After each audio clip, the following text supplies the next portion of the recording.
Hi, welcome back. We are at the Muscle Car and Corvette Nationals in Chicago, Illinois. This is day one of the show. It's Saturday, and we are looking around for some great cars. And we did run in to Alan Oldfield and his beautiful Buick pace car. So I'm going to turn back to Al and let him tell you all about his wonderful car. Take it away, Al. Thank you, Tom. This is a time capsule. I'm very fortunate to be the caretaker of it right now. This car was purchased new by the original owner in 1975. And you can see by the paint scheme, the red, white, and blue, he used it for festivals and parades leading up to America's bicentennial.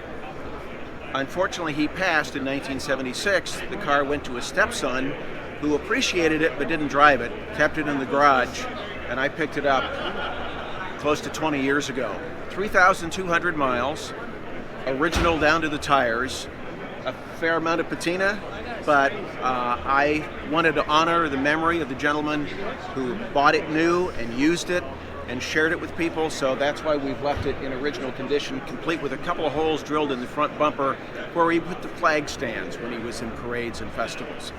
But my wife and I have been very blessed to show this around the country, and we love original cars. This really fits right into our wheelhouse, if you will.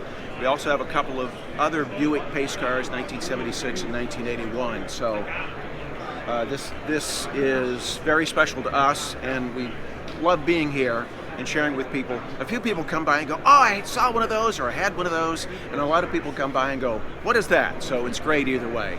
And it's just something that is a delight to drive, starts every time, runs great, and it's just a really sweet little piece of American and Buick history.